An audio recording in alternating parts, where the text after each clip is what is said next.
بسم اللہ الرحمن الرحیم اینڈ شاہ اسٹوریز میں آپ سب کو خوش آمدید۔ آج کی ہماری کہانی ہے مسیحا۔ تو چلیں کہانی شروع کرتے ہیں۔ ڈاکٹر خرم لوگوں کا علاج ہومیوپیتھک طریقے سے کرنے کے ساتھ نفسیاتی عوامل کو مد نظر رکھ کر کیا کرتے تھے۔ لوگوں کی بڑی تعداد ان کے پاس اس لیے بھی جاتی تھی کہ وہ بہت ملنسار اور خوش مزاج انسان تھے۔ جو بھی ایک بار ان کے کلینک پر چلا جاتا ہمیشہ کے لیے ان کی شخصیت کا دیوانہ ہو جاتا۔ یہی وجہ تھی کہ جدید مشینوں کے اس دور میں بھی وہ بہت بڑے ہومیوپیتھک کلینک کے مالک تھے۔ اللہ نے انہیں کئی صلاحیتوں سے نوازا تھا جن کی مدد سے وہ مرض کی جڑ تک پہنچ جاتے۔ بڑے بڑے لا علاج اور سنگین امراض میں مبتلا مریضوں کو ہم نے ان کے ہاتھوں شفا پاتے دیکھا۔ قدرت نے شاید انہیں خاص دست شفا عنایت کر رکھا تھا۔ ساجد میرے بچپن کا دوست ہے۔ اس کی شادی کا مرحلہ قریب آیا تو نہ جانے کیا ہوا کہ اس کے معدے میں مسلسل خرابی رہنے لگی۔ وہ جو بہت خوش خوراک تھا، اب جیسے ہی کچھ کھاتا فوراً اسے غسل خانے میں جانے کی حاجت محسوس ہونے لگتی۔ رفتہ رفتہ اس کی خوراک بہت کم ہو گئی اور صحت جو قابل رشک تھی اب جیسے اس سے روٹھ ہی گئی۔ اس کا یہ مسئلہ اس قدر گمبھیر صورت اختیار کر گیا کہ کئی اسپیشلسٹ ڈاکٹرز اور معدے کے امراض کے ماہرین سے علاج کے باوجود افاقہ نہ ہو سکا۔ اس کی والدہ خاص طور پر ساجد کے لیے بہت پریشان تھیں کہ ساجد ان کا اکلوتا بیٹا تھا۔ اب اس کی شادی کے دن قریب تھے اور وہ اس عجیب مسئلے کا شکار ہو گیا تھا۔ ایک روز وہ اپنی والدہ کے ساتھ ہمارے گھر آیا تو تائی جان نے اس کے مسئلے کے بارے میں ہمیں آگاہ کیا اور بتایا کہ ساجد کے لیے خاص طور پر الگ سے ہلکی پھلکی غذا تیار کروائی جاتی ہے، مگر اس کے باوجود اس کا مسئلہ جوں کا توں ہے۔ ان کی یہ پریشانی دیکھ اور ساری تفصیل سن کر میرا دھیان فوری طور پر ڈاکٹر خرم کی طرف گیا۔ میں نے اس کی والدہ کو تسلی دیتے ہوئے یقین دلایا کہ بہت جلد ساجد کا مسئلہ حل ہو جائے گا اور انشاءاللہ وہ پہلے کی طرح نارمل غذا کھانے لگے گا۔ اگلے روز میں ڈاکٹر خرم کے پاس جا پہنچا اور انہیں تمام تفصیلات اور ساجد کے مسئلے سے آگاہ کرتے ہوئے علاج تجویز کرنے کی درخواست کی۔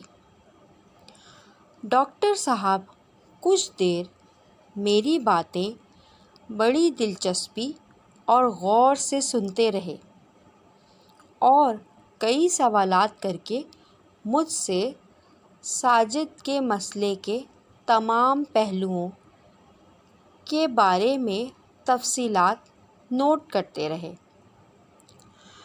اس کے بعد وہ بڑے شفقت بھرے انداز میں کہنے لگے، بیٹا تمہارے کزن کا مسئلہ بالکل معمولی نوعیت کا ہے۔ انشاءاللہ تم دیکھو گے کہ بہت جلد وہ بالکل ٹھیک ٹھاک ہو جائے گا۔ میں نے ان سے کہا، مگر ڈاکٹر صاحب اس کی شادی کے دن نزدیک آ رہے ہیں اور وہ تو کچھ ٹھیک سے کھا پی بھی نہیں سکتا۔ ہم اس کے لیے بہت پریشان ہیں۔ ڈاکٹر خرم کہنے لگے، بیٹا بالکل فکر نہ کرو، انشاءاللہ کل ہی وہ سب کچھ بالکل نارمل انداز میں کھانے لگے گا۔ میں ان کی باتیں سن کر بہت مطمئن ہوا اور گھر واپس چل دیا۔ اگلے روز میں نے ساجد کو گھر پر بلایا اور پھر اسے لے کر ڈاکٹر خرم کے کلینک پر پہنچ گیا۔ اس وقت صرف 2 مریض ان سے چیک اپ کروانے کے لیے آئے ہوئے تھے۔ ڈاکٹر صاحب ان سے فارغ ہونے کے بعد ہماری طرف متوجہ ہوئے اور اپنے مخصوص انداز میں میرے کزن کو مخاطب کرتے ہوئے کہا، ہاں بھائی برخوردار، سنا ہے تم کچھ کھا پی نہیں رہے، حالانکہ تمہاری صحت اور ڈیل ڈال دیکھ کر تو لگتا ہے تم دوسروں کے حصے کا کھانا بھی کھا جاتے ہوگے۔ میرا کزن بولا، نہیں ڈاکٹر صاحب، اب تو بس پرہیزی کھانے پر ہی گزارا ہے۔ ڈاکٹر خرم پھر ہنسی مذاق کے انداز میں بولے، نوجوان، اب تمہاری شادی ہونے والی ہے، اب یہ ڈر ور چھوڑو اور ذمہ داری اٹھانے کے لیے تیار ہو جاؤ۔ پیٹ کے بارے میں تم بالکل فکر نہ کرو، میں نے تمہارے لیے بہترین دوا تیار کر رکھی ہے۔ یہ دوا میری ساری عمر کے تجربے کا نچوڑ ہے۔ تم اس کے چند قطرے ابھی میرے سامنے پانی میں ملا کر پی لو، اس کے بعد تم سے اگلی بات ہوگی۔ ساجد نے فوراً ان سے دوا لے کر پانی میں اس کے چند قطرے ملائے اور پی گیا۔ اب ڈاکٹر خرم بولے، لو جی، اب تمہارا معدہ تمام نقائص سے پاک ہو چکا ہے۔ اب تم مجھے یہ بتاؤ کہ تمہیں کھانے میں سب سے زیادہ کیا چیز پسند ہے؟ ڈاکٹر صاحب، مجھے پیزا بہت پسند ہے، لیکن جب سے پیٹ خراب ہوا ہے میں نے پیزا نہیں کھایا، ساجد نے جواب دیا۔ تو ڈاکٹر خرم نے اس کی آنکھوں میں دیکھتے ہوئے کہا، ساجد بیٹا، جاؤ اور اپنے پسندیدہ مقام پر جا کر پیزا خریدو اور دل بھر کر کھاؤ۔ میں دعوے سے کہتا ہوں کہ اگر تمہیں کچھ ہوا تو میں پریکٹس چھوڑ دوں گا۔ جب ساجد میرے ساتھ ڈاکٹر خرم کے کلینک سے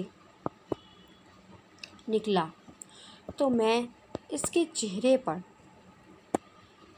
واضح طور پر امید اور یقین کا تاثر دیکھ سکتا تھا۔ وہ میرے ساتھ سیدھا ایک پیزا ریسٹورانٹ میں پہنچا اور ایک لارج پیزا کا آرڈر دیا۔ میرے ساتھ اس نے دل بھر کر پیزا کھایا اور پھر سیر ہو کر ہم دونوں اپنے اپنے گھروں کو واپس چلے گئے۔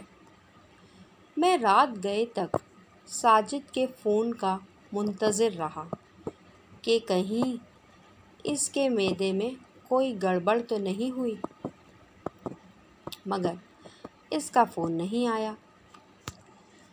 اگلے روز ساجد کی والدہ کا فون آیا اور انہوں نے شکریہ ادا کرتے ہوئے خوشخبری سنائی کہ ساجد بالکل ٹھیک اور بہت خوش ہے اور اب سب کچھ کھا پی رہا ہے۔ یہ سن کر میں بہت خوش ہوا اور اس کی والدہ کے ساتھ ساتھ ساجد کو بھی مبارکباد دی۔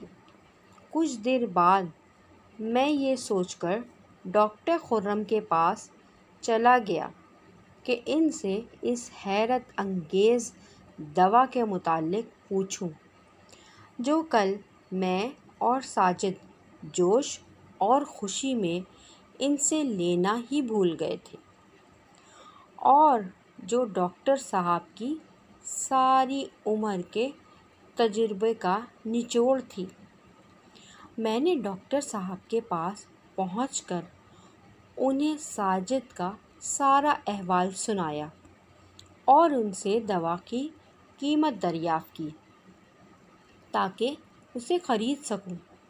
اس پر ڈاکٹر صاحب اپنی نشست سے اٹھے، مسکراتے ہوئے میرے کندھے پر ہاتھ رکھا اور کہنے لگے، وہ تو محض سادہ پانی تھا۔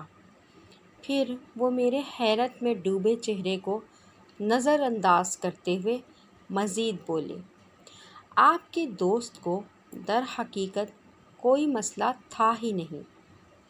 اس نے محض نفسیاتی طور پر خود کو یہ باور کرا رکھا تھا کہ وہ جیسے ہی کچھ کھائے گا اس کا پیٹ خراب ہو جائے گا۔